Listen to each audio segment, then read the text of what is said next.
Hey everybody. Hey. I'm Dominique. I'm Diamond. And we are the Edward Edward Sisters Property Group. Thanks so much for joining us. It's Monday, February 18th, and that means it's time for Market Monday.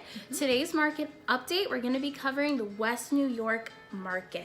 So, starting things off with the average sales price across all categories and homes, the average selling was $473,000. That's an increase of over 15% from the previous year when the average sales price was $409,000. So there's a lot of growth happening in West New York. Oh yeah. And across the condos category, the average home condo selling was $506,000. Now for one families, those sold for $431,000. For two families, they sold for $490,000, and three families sold for $528,000. So the funny thing is, condos are clearly the winner here in West New York. Yeah. The average condo is selling for more money than the average two-family home. The reason for that is because the hottest neighborhood in West New York, Port Imperial, is full of condos and townhouses. So if you're thinking about buying in West New York and you're trying to decide what neighborhood has the most appreciation, going down to the waterfront is going to return a lot in your investment or on your purchase. Absolutely. Now for the average days on market, the average days on market is 63 days, which means in just a little over 2 months, your West New York home could be sold. And the list to selling price ratio is 97.5%.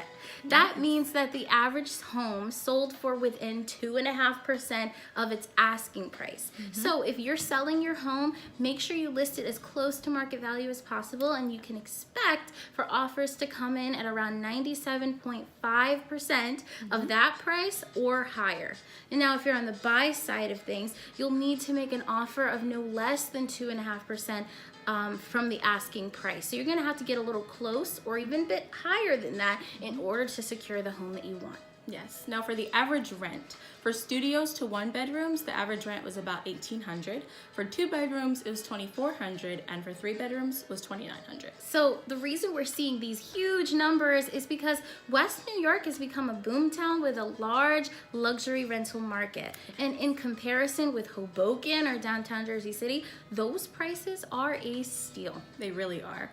Now, guys, get this. The lowest priced sold listing was a 1-bedroom condo over on 53rd Street. It sold for $35,000. This is so cheap. Yes, that's it. Now, before you get your hopes up, it was part of a package deal, and it included a protected tenant at a set rental income. So while it was still an amazing deal, it will be a few years before the investor that bought it can make a large profit on it. Now, the highest selling listing in West New York was, of course, a condo. It was 2 bedrooms, 2 bathrooms in, of course, Port Imperial. It was a 1,600 square foot unit, now new luxury building with resort style amenities and more. So, as for New York, for West New York, it's definitely the place for condos, whether you're looking for a deal or you're looking for luxury. Yep. And so, with that being said, we have a great offer for you. If you're interested in a list of the hottest real estate deals in West New York, we've got one for you. So please drop a comment below, send us a DM. We would love to send that to you as soon as the video is done. Yes, so thank you guys so much for tuning in. We'll wrap up here. That's our Market Monday update. Make sure that you guys tune in next week as we'll be covering the downtown Jersey City market. Have a great Monday, you guys. Bye. Bye.